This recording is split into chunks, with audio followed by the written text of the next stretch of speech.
Hey guys, how's it going? Welcome to my video. All right, so this video is essentially it's essentially about diagnosing no crank no starts and crank no starts. And you guys have issues where after a certain period of trying to diagnose it, you're throwing parts at the issue, changing out a starter, changing this out, changing that out, and you still run into the situation that you had originally. I'm going to tell you guys what to look for in these situations because they do occur, particularly with older vehicles, that over time has corrosion and rust and build up on wires, on battery terminals, on fuse boxes, on this, on that, on all right, that's what we're talking about. We're not talking about your simple diagnosing of issues like, oh, it's a starter, change out the starter, it's not the starter. Oh, it's probably a fuse, you change out a fuse or a relay. In particular, change out a relay and you still get the same situation. I'm going to tell you guys what you guys can look for in this kind of situation. First of all, I can't tell you guys how many times certain situations like these is the cause of a bad battery, B, a battery terminals that are loose or corroded or have corrosion on them or are rusted, and they don't actually consider that to be part of the diagnosing issue, and it's the most simplest issue as far as that's concerned. That's what you guys want to look at. And this video is not just on the battery or wires, etc., etc.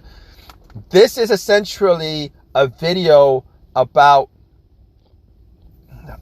things that you guys should look for. If you guys, this video is about things you guys should look for at the very beginning of troubleshooting. All right, a lot of people have issues troubleshooting vehicles with crank no start issues, no crank no start issues. Even when they bring it to the garages, a lot of times they can't figure it out. Even when they bring it to the dealership, sometimes they can't figure it out. And this is the kind of thing where this video is a kind of video where you guys you guys take a guess that it's probably the starter that's the problem. You guys change out the starter, and then you guys went into a situation where it didn't fix anything. You guys spent all that time, and then you're going through swapping out the relays, which you guys should do. Check out the relays. The fuses are easy to test. Check out the relays. But definitely, all right, the simplest thing is always the easiest thing to figure out. People spend hours and hours and hours and hours and hours and hours on this. But you must, in these situations, you must troubleshoot. You must cross things off the list. All right. So this is what this video is about. This video is not anything about a simple troubleshooting fix where you have a check engine light on your dash and it tells you what the codes are. That's pretty easy. All right. To a good mechanic, that's pretty simple. Figure it out. This is a video on the mysteries of the mysteries. If you spent 5-6 hours swapping out the relay, going through trying to test out the same fuses and relays over and over and over again, the fuel pump and spraying starter fluid in the fuse system over and over and over again. Trust me, diagnosing a car issue can take 5, 6, 7, 8 hours, and sometimes you won't be able to figure out that situation. This is what this video is about. All right. So let's start with this situation where you've already tested out all the fuses. All right. Easy enough to check out all the fuses. All you guys do is just take a fuse tester to make sure that all the fuses have continuity. Very, very simple. Not a hard thing to do.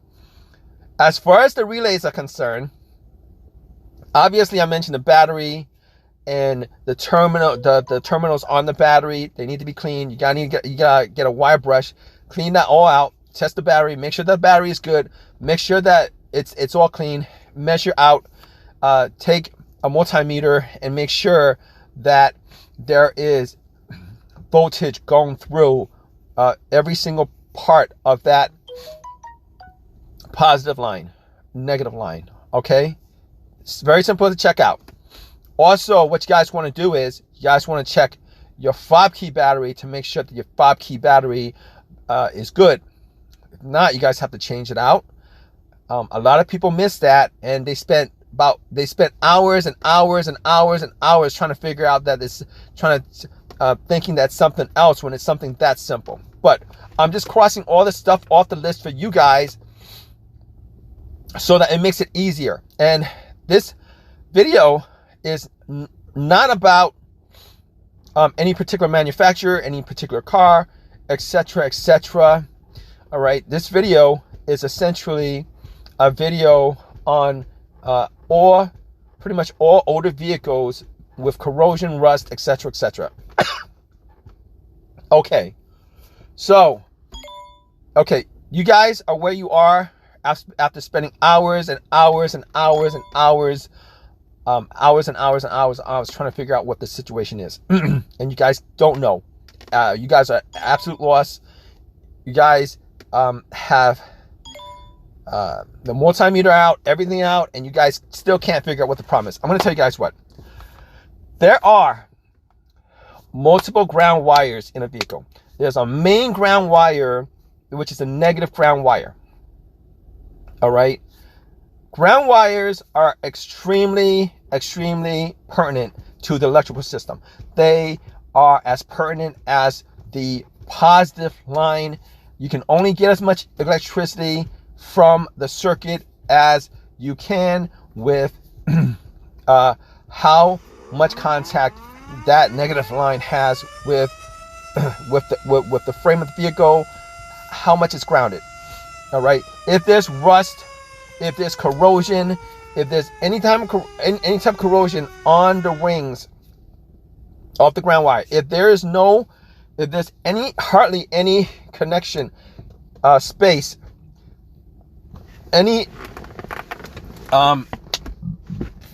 sorry guys, I have a bit of a cold, but I'm going to try to get through this.